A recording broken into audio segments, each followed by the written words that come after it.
Hey, welcome back to another episode of It's a Football Thing. As always, I'm your co-host, RJ the Balanced Blue, joined by my fellow co-host and champion mates, Scott the Not-So-Happy Gooner and Rob the Relieved Red Devil. Robbie, I'll go to you first, my man. How you going?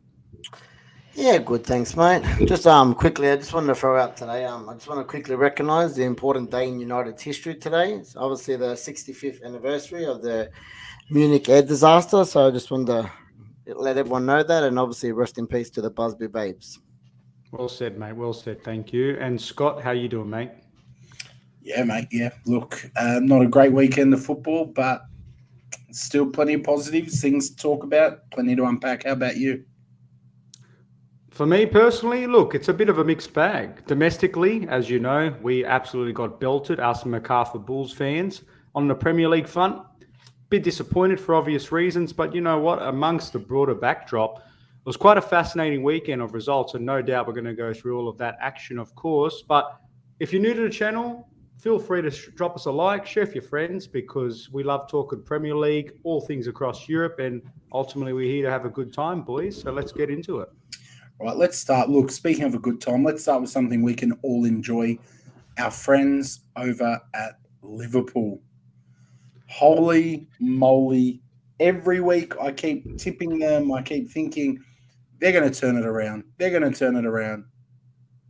They're not going to turn it around, are they? Robbie. Loving it, loving it, loving it. You know me, my favourite team, not. Mate, who's up for it, mate? I think they're one of the worst formed teams post World Cup.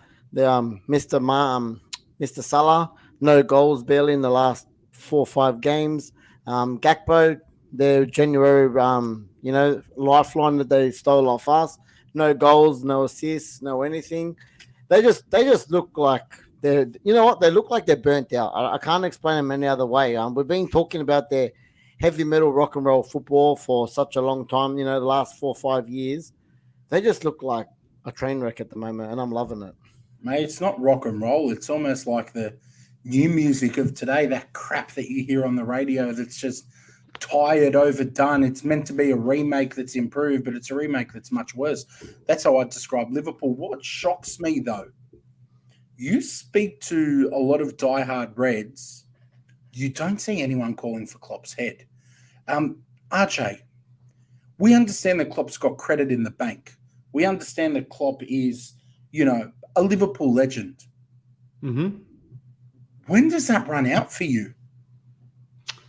It's a tough one, man, because as we know, we had our recap about the season ratings, and they were given a pretty complimentary mark. I think it was a C or something, and we thought, what's going on here? How can they get that based on their status? So I don't know, man. How long do you give them? It's just they're not. It's not an actual dire situation. It just looks a lot worse because of who they are and the expectations they have. The only question I'd have is, you get rid of him, who do you replace him with? I don't know. 100%. So it's looking bad for them, but I'm still skeptical to call this one irreparable. For me, I actually think it's time. Sometimes change is as good as a holiday. I'm not saying Klopp out because I think Liverpool are dead and I don't think he's done a good job. I just think they're looking very stale. They're looking very stale. To me, there's really 2 reasons you want a manager out. One, the team looks stale. They look like they've run out of ideas. Or 2, they're just playing piss poor and the manager has no idea how to fix it. That's the basket I put your man in, Potter. But Klopp, I just think it's gone stale. And for him, But that's a funny logic though, because they're both think not it's getting win-win results, though, and RJ. he's worked with them for a lot longer, so he's had more of an Yeah. influence than people like Potter has, if you're being objective about it. But Klopp to me looks tired. He looks like he's run out of ideas. And I think it would be a great idea for them to part ways. I think Klopp could go and get basically any managerial job he wants, start somewhere fresh, bring in his rock and roll football as a new philosophy. Liverpool brings someone in with a different idea. They've got players. They just don't have a system that's bringing the best out of them. So I actually think it would be a win-win for Klopp and Liverpool to just part ways here. Robbie, am I being too harsh? Do you think it's a bad idea for them to part ways with Klopp? Look, again, what RJ says, who comes in? I know there's an Nagelsmann shout there, which is fair, but look, he's been there for 7 years, and exactly this is what happened at Dortmund. After 7 years, he got the best out of the team. He won a trophy or two there. They took on Bayern, they're taking on City in the last few years, and then it's just a lot of players are out of form. They've had their fair share of injuries. Fair enough. They have bought, they haven't probably bought in the right part of the field, which is their midfield. I think they've let that go way too far, and then now they're seeing the nightmares that are coming with that. People have still got your Henderson there. You still got James Milner in the team. And then I know they've had a lot of injuries. Chamberlain. But, people like that, they've let it to go. Like, they've gone out and they've bought a lot of attack over, especially their front line. When all those players are fit, Diaz, Nunez, Salah's, Jota, they've got all these players. Gakpo they just bought now, that are going to be fighting with. They've still got Firmino there as well. They've got so much in that front line. Yes, they've been, but once they're all fit, half of those players all play in the same position as well. So I don't know. I just think that a lot of players out of form. They're both their fullbacks. Go back 2 seasons and. Mate, these guys were getting 2-3 assists a game. They were getting set pieces done perfect. Best in the world shouts. The best they were at that time. They were hot property, but now it's just everything's not going right for them. And like I said, I'm sure the 3 of us can happily see it continue. All right, let's move on. RJ, we spoke about your team as well. Obviously, you've done the business now. The window is closed. Mm-hmm. You brought in a lot of big pieces, a lot of big names, and it just didn't click against Fulham. Is it a case of it just didn't click? They're going to need time. Is it a case of we should have done better? Is Potter the right man to manage these kinds of egos? Or was it just an unlucky day at the office? Yeah, it's probably a little bit of a combo, to be honest with you. They definitely should have done better. So a few things. First of all, Fulham deserve a bit of respect because they're not the team coming last or second last or third last. They're a team that's proven many doubters wrong this season, ourselves included, for the most part. And I think they worked tirelessly to keep themselves quite compact and limit our chances. But that said, it's a game of fine margins. Kai Havertz hits the post. Fofana comes on, has his shot cleared off the line. 1 or 2 of those shots go in, the narrative's completely different. It's a great day out. The new players have come in. We're vibing. Everybody's happy. The reality is we weren't as effective as we need to be. But that's the story of our season in the last 2 or 3 seasons, to be brutally honest. What I did like was Enzo Fernandez, very expensive signing, but someone that's on a very long contract and hopefully someone that's going to really hold down that midfield for quite a long time. We're hopefully a newcomer in. Cheers for that, Pat. But in all seriousness, I think he had a very strong contribution, someone that only had a couple of days with the team, new country, new setup, blah, blah, blah. Very astute defending, very good progressive passes, fashioned 1 or 2 big chances. But aside from himself, there wasn't too many other real positives. I'd say Badiashile in defence. So him and Thiago Silva, nobody had ever really heard of this Badiashile unless you're really a French football enthusiast. But he's been a really smart signing. And since he's come in, him and the ageless Silva have not conceded a goal as a centre-back pairing. So, look, I'm looking for some positives. 3 clean sheets in a row. Very ineffective in front of goal. But Graham Potter, it's a difficult one because he now has the new toys at his disposal. Not all of them. Some come at the end of the season. But he's got enough new toys now to play with that before the West Ham game, I'm expecting us to deliver a lot more cohesive performance. I'm not going to say that we're going to completely turn the page, but I'm expecting better than what I saw against Fulham, even though Fulham gave us a hard run. Robbie, did you catch that game? I did catch the game, and I was expecting more from Chelsea. I've caught it how it is all season, and over there, obviously a busy January transfer window. That's probably the most positive month because they haven't had a lot of positives in the last 10 games. I think, 1 or 2 wins in 10 now.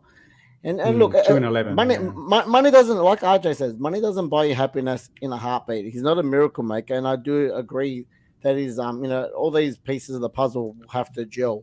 But I expected more from them. I do, they did have pretty much a week off leading up to this. Enzo Fernandez looked like the best player on the pitch with 2, maybe 1 session under him, and there's other people like. Your Modric, I'm going to say, who everyone... Felix as well, before that. Felix has got to come. Like this week, I think he's back. Obviously, he missed the last game. Mudryk But was someone rubbish. like Mudryk for me, and then they gave him for me, I put Potter under the bus there for this one because he gets the hook at halftime, and then he says after the game he had a cold. Well, why did you play him if you had a cold? Raheem Sterling's there. Why didn't you start Not like him you have and any give him other attacking white players. Exactly. For me, I thought that was a poor excuse, and I think he's got to wear that. And again, I've read heaps of Chelsea stuff saying he's coming in late, he's practicing shooting, this and that, and this and that. For me, he's a very expensive risk, as I've always going to say. And, I want to see what he's going to do because 9 goals in Ukrainian league, I know you're buying potential, but for me, he's got a lot to live up to for that price tag. And he doesn't put his name on the price. He doesn't put, the price tag, 100 million, whatever. But, for all the hype, I'm expecting a little bit more. And I said I expected some more flair in this game. And I didn't see it. I think that out of the better, Fulham were the better of the two. And over the 2 legs, I think they're the better of the two. So, again, Felix comes in this week. I am expecting him to help a lot again. Do you think, though, Rob, that Fulham were better in that second game, or were they better comeback-wise? Because statistics-wise, what chances did they really create? Kepa made one. The shots on target. Yeah, but I could shoot straight. I could shoot the ball straight at you, and that's a shot on target. Yeah, I could hit a post and have a goal cleared off the line. I had the 2 better chances. So Fulham were good as a team, but Chelsea just didn't offer enough in attack. And 100% agree with that. RJ. I think Fulham were better as a team. Like Fulham were the better team. For me, guys, like credit to them and what they're doing. Willian is looking great. He was really good. He was very good. He's had cracking. Even Paulinho? Mate, he's an Arsenal legend. He wants to smite Chelsea. But you know what? My kind of thoughts, just to wrap that up, because I haven't really said much about this one. I feel like Chelsea were naive in the transfer window. And let me tell you why. Because don't worry, we're about to put the boot into my team. You went out and spent all that money. Fernandes, I think you needed. Mudryk, do I think you needed? No. No, absolutely not. You have bought some brilliant pieces of a team. And I've no doubt next season I'll be talking very differently about Chelsea. However, it's the equivalent of buying a Lamborghini and filling it with E10, playing Kai Havertz up front. Kai Havertz still does not know what he is, but what we know is that he is not your striker. He's not a striker. That's not what he's born to do. He's not composed. He had that Champions League goal, I get it. But you need to be doing it week in, week out. He had some gilt-edged chances. He didn't finish them. Playing him up front for the rest of the season is crazy for me. I would be dropping him next game. I would be starting Felix up front. I think he's a much better player, to be completely honest. So, look, that's my stance. RJ, did you want to add something on? Yeah, no. Havertz criticism's warranted, but also being fair, I think a lot of the other players around him also aren't doing their bit. I thought Mason Mount, huge fan, again, didn't play his best game. Conor Gallagher, again, not very effective. Thought he was quite underwhelming at times, although he played a couple of good key passes. Both, to be fair, both didn't play well, but on another day, they played a couple of key passes. Havertz, if he's more efficient, the same with Fofana. They both get an assist, and then it's a different story. And also, Ziyech started. The guy was on the way out a few days ago. Another Why crazy. is he starting? You've got Sterling who just come back. Loftus-Cheek is there. Yep. Do you know what was another positive? Reece James had a good 60 minutes and didn't get injured. So you know what? Positive signs to come from Chelsea. I'll leave it at that. Let's see. Look, let's put the boot into my team. Bloody bottom of the table, Everton. Sean Dyche, a bloke with as much managerial skill as I have on Football Manager. I'm fuming about that result. I had a little feeling, I had a gut feeling that it was just not going to play out well. We have horrible stats coming against new managers in new teams. But there's no excuse for that. We didn't have any injuries. We played our same starting 11 that's just been there the whole season. We just couldn't break them down. Everton were the better team. Everton were the hungrier team. We looked jaded, and their big points gone. Like, for all the good things we've done this season, you don't want it to be undone by dropping points against Sean Dyche's Everton. Like, yeah, it's just really disappointing. We look flat, but hopefully that's a kick up the backside we need. We haven't lost since that game against Manchester United at the beginning of the year. So I'm hoping this is just a motivator and we use it as ammunition. So, yeah, and especially this comment here from Butch. The result feels worse because City lost. It does, and it also feels worse because Manchester United won. And I still see you as our biggest threat. I do. I don't think about Man City. I'm thinking about Manchester United. There's Eric Ten Hag. I'm worried about him, man. You're looking good. Your team is looking very good. So you, to me, are our biggest competition. If we don't win the title, you win the title. That you can lock it, man. You can put the lock on it. The famous lock. The famous lock, huh? The famous lock. I want to quickly address this one. Pat asked me, how did I feel about Jorginho? Look, as I said, I'm okay with the signing. Someone with that experience and skill coming for depth, no worries. People were saying that he was rubbish when he came on, but I mean, you're not putting Jorginho on to win you the game. That's not his job. If you're blaming Jorginho for not winning a game, you've got footballing issues. We were getting blamed in the Chelsea community for Jorginho not being there. Don't worry. Look, and I mean, he's not a player who's going to score you a screamer from halfway. Like, he's just there to come on, make a few tackles, play some tidy passes. I thought he was okay. It's going to take him time. As RJ has said here, do not forget to smash that like button. Subscribe if you're new. I think we're one off 750. Like, someone get your missus' phone, lob one more sub over. Let's hit that 750 mark. Good evening to you, Sid, a big Chelsea fan. I'm sure you enjoyed the game, the Arsenal result. We got Justin here, Brentford next. Oh, look, let's just worry.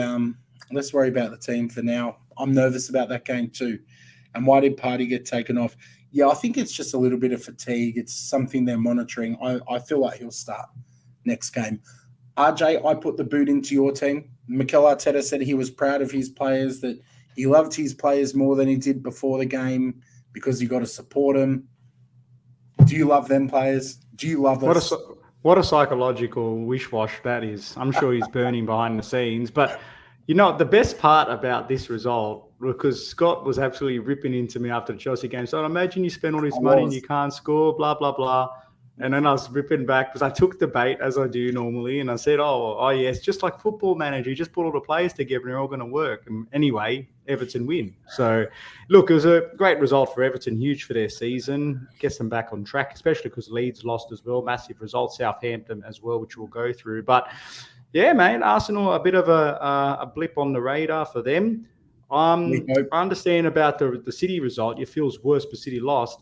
I don't know, man. Maybe the optimist in me says that's a near miss. You should be thanking your lucky stars that City lost. So it's not all doom and gloom. It could have been a lot worse had City won. So, yeah, I was hoping that they did the job. But, yeah, Arsenal, they're still in the driver's seat.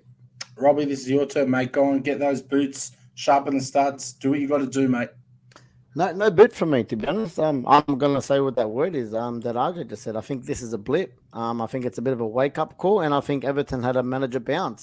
Sean Dyche came in. They looked organised. 2 banks of 4, 2 up top, crosses into the box. Who scored? Tarkowski, an ex-Burnley player. Look, you guys just look lackluster on the day, to be honest. I was expecting a lot more. I tipped you guys to win 4-0. I really thought in the streak you guys have been, I just expected goals galore. But look, that was a very big win on the other hand for Everton. Getting them out of the thing, I think, especially first time against Arsenal, the league winners, they'll take a lot of confidence for that. And I think they got the North London, the Merseyside derby coming up next as well. So a lot of confidence for that game. But yes, it's a blip. How long will the blip take? You have got Brentford and City on the horizon. So I think you guys, Arteta's got to get his light bulb out and speak some inspiration into the team again. And I think he should be fine again. Look, we'll see what he does. But, yeah, look, on a final note there, credit to Dyche. I felt like he just stripped it back, took it back to basics, the 4-4, the 4-4-2, beautiful, play long, tackle hard, get the ball in the box, let's put some pressure on him. So well done. Well done to Dyche, Everton, big 3 points to them. Robbie, if I was sitting with you, this is the part where I'll put you in a headlock, mate. Casemiro making his debut at the WWE Royal Rumble. Mate, lucky you didn't choke, pardon the pun, because that was big 3 points to you against Palace. What the hell was Casemiro, the greatest midfielder in the world, thinking? Mate, let's just step back, mate. All right, let's talk to let's bring in VAR here because that was the most. I've got nothing else decision, because you won. the most ludicrous decision I've ever seen in my life. VAR working the wrong way. And I don't care. This one I can take criticism. This one I'm not taking. I think it's just an absolutely shocking call. If they were going to give that a red, fine. But 5 other players in that scuffle should have had a red card too. Obviously, slow-mo makes everything look worse. He literally had him pulling him back to stop it for 2 seconds. They froze it on the 1 second where it's like this. They hugged it off. They literally hugged it and smiled off after that. But anyway, and then like I said, Fred had his another guy had his hands around neck of Fred's throat. But anyway, look, when it comes to the game, until the 70th minute, we were literally in cruise control the whole game. We got an early penalty, which we deserved. Handball in the box. Can't do nothing about it. Nice finish from Fernandez. And, mate, I think up until the half an hour mark, we had 90% possession. We were playing beautiful football. There wasn't an end product, I have to say. We weren't putting our chances away, and that's what was worrying me a lot. We could have been 2, 3, 4 up by halftime. And because it was 1-0 into halftime and still that little bit after, obviously left the gate open for Palace. Once we did get the second goal, which was beautifully worked, the 14 pass, team goal, really nice tick-a-tacker total football, finished off by the informed Marcus Rashford. Mate, I think it was 5 minutes after that. Again, the VAR didn't pick up what actually started off the whole fight was Anthony got smashed off the sideline. And then after that, obviously everyone came in, jumped in to, back up their own teammate and stuff. And then obviously Reds went flying. Well, Casemiro got sent off. 5 minutes later, they got, it was actually a lucky goal. It was a set piece. It was one of those ones, everyone's in the box. The Gea was never. It was a beautiful flick. It was. Come off come off. One of the guys knocked it back in, and it was just a nice outside the foot finish. We're never going to get to it, but for that last 15 minutes was we really we had to sacrifice our winger. Young Garnacho got put on, and then 10 minutes got taken off. We had to go, another 2 centre backs at the back. I think Lindelof even dropped into midfield. Sabitzer, he had to get thrown into the deep end. I thought he had a really good cameo. Yeah. But look, for me, it showed resilience. That's the thing I'm taking out of that game the most. Yeah. I thought the resilience was nearly as good as the 3 points. And like I said, I'm relieved because we don't have to play Palace for the rest of the season. We've seen what happened 2 weeks ago in 91st minute equalizer. This one, I really thought we're gonna drop points again. Just after such a really good composed game, the last 15 minutes. Even United, they didn't have the composure to finish it, game manage that game as well. Even when we went down to 10 men. Hold the ball, pass it around. I thought we gave them too much of the ball, and obviously they're going to throw the kitchen sink at us. But look, massive 3 points considering nearly everyone around us dropped them. Newcastle dropped points. Look, Chelsea and Liverpool are a little bit more lower, but still they're the top 6. They dropped points. City dropping points was massive this morning, and obviously you guys. So you guys asked me yesterday, are we in a title fight? And my honest opinion is still, as of today, no. 2 weeks ago, I said yes. As soon as that gets down to same games and under 10 points, I will then again say we're back in the title race. Fair shout. RJ, any thoughts on the Manchester United result? The fact that you fluctuate week to week shows you just how close you are. So you're either in the title race or you're not. The fact that you're in week to week that you swing means you must be close enough to it. So Newcastle's in the title race then as well. Well, but not based on form, but based on points, yes, definitely. Yes. You guys have been winning their games; they've been drawing their games. You look a lot stronger than what Newcastle are at the moment, and experienced players, I would add too, or more talented players. Fair call. The main thing is you've got a stranglehold on the top 3 now. That's the main thing. In all seriousness, look, I've been watching the replay several times. I think it's a fair call, but they probably could have went a bit harder on the initial challenge because he did barrel him over a little bit. So good result for United, mate. They just look, he raised his hands. It is what it is. He did, but if it was going to be like that, other players should have copped the same thing as well. Look, I think it's the optics of this. It just doesn't look good. The slow motion. He's raised his arm, but again, literally 1 second after, he's pushed him away, and they hug it off and smile and walk off like nothing happened. You expect better from someone like Casemiro, who's been around. I agree with that. I think he'll be upset at himself for that, for sure. He will be 100%. That's it, Pat, with some brilliant feedback. We love you, Pat. 21. He wants to say it. He wants to say 21's coming. Tom, take care, take care. And Emad, what baby formula will Arteta use when he inevitably bottles it? You're kidding yourself, mate. Hey, Scott, tell me something seriously, though. Are you legitimately 100% that United pose more of a threat than Guardiola's City at the moment? You ask me who I fear more. I fear Manchester United more. I do. I would rather play Manchester City than Manchester United tomorrow. Is that because they beat you already this season, or? Look, there's just something about them, man. They've got an excellent manager. I have a lot of respect for Eric Ten Hag. I've got plenty of time for him. And I just think some of their additions have been really good. Rashford's in great form. Casemiro is world class for me. Losing Eriksen will hurt them. Yep, but we'll have to see how a good replacement. I think he's, like I said, when he got thrown in the deep end, it was only a small cameo, but I think he'll do a job. Yeah, I think it's hard. Look, we've got to watch with these new players as well, and we're all guilty of it. We can get a bit caught up in the hype. Look, Mudryk, that cameo against Liverpool, was going to be the Premier League's best player. Then he had a shocking time. Look, I think we've just got to give him a bit of time to be completely honest. Quickly, the last real result I want to dig into, unless you boys have anything you want to add, Spurs have done it again. This curse, man. Man City cannot shake their hoodoo against Tottenham Hotspur. A good result for Spurs. Harry Kane goal, 3 points in the bag. They're still up there, Spurs. I think they're in fifth. They're still sitting in fifth. They're 1 point behind Newcastle.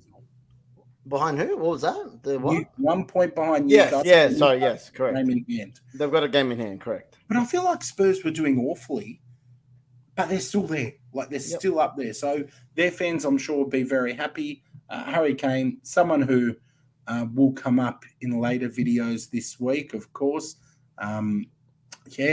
Happy times for them. I'm not going to lie. I was happy that they won this morning. I didn't want City to win, but boys, did you catch any of that or have anything you wanted to add? Yeah, I did. I actually caught a bit of it live. I just randomly woke up around that time, and then I'm like, I'll watch the start of the match, and bang, an early goal from big mistake at the back from City, has to be said, but pounced on from Spurs and nicely finished off to get his record goal. 200 league goals, and I think the Tottenham highest goal scorer. I can't remember the guy's name that he broke, but I think it's 267. Greaves, maybe. Against Greaves. But 200 Premier League goals. I think he's now puts him into third on all time in the Premier League. Behind Alan Shearer and Wayne Rooney. So some pretty nice company to be in, and he's still got years to go, mate. So I think he can maybe push them one day as well. But sorry, just to finish off with them. I thought they were very good today. I think City did have like a bit of unlucky times. I think there was the one off the post just before half time. There was another one maybe cleared off the line. But, at the same time, Tottenham did have quite a fair share. Harry Kane could have had a good hat-trick today. There was a few that I think Perisic put one in on the back post. He just missed. There was another one when he took it on, and it was a good save by Edison. So I think it was hard to say that it was a smash and grab. Obviously, they're always going to play on the counter-attack against City, even if it was at home. But that's how they beat them the past 5 times at the Tottenham Hotspur Stadium. And City have never scored a goal ever in those 5 fixtures ever. RJ? That's what I was going to say, Robbie. Like I said, the last 5 games, not only that, it's, I think, 7-0 on aggregate. They have not scored a goal, like you said. But it's strangely... Manchester City are the kind of team that Tottenham want to play because they're going to dominate possession and territory and leave the space open to exploit them. So it's almost like Spurs are City's kryptonite, it's fair to say. But talking about parallels between heavy favourites, City and Liverpool, we talk about Klopp and being burnt and running out of energy. Cancelo leaves to Bayern Munich. Kevin De Bruyne is not in the starting lineup. Crazy.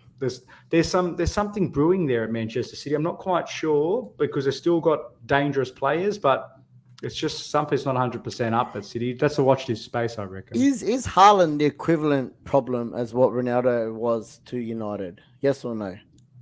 For me, no. No? Okay.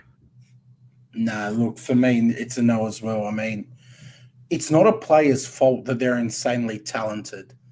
It's, to me, on the manager and on them other players to step up. Like, Kevin De Bruyne is skilled enough that he should be able to do something without automatically having to just go to Haaland every single time. If he's playing that way, that's on him. That's on him. I don't put it on Haaland the same way that United fans put it on Ronaldo. I don't even blame Ronaldo for what was happening at your club, to be honest. So I meant to say, has he changed it? That is he's the focal point now, and they're always looking for him because for a team that never played with a 9, a traditional 9 like him, they used to score goals from all over the park. Now he's scored 70% of their goals this season, and then if he doesn't score, they're normally not scoring. I find it hard to blame him, to be honest, but I think it is a problem. Like RJ said, I feel like something's brewing. I think RJ's on the money there. As Ten Hag says, end of an era, boys.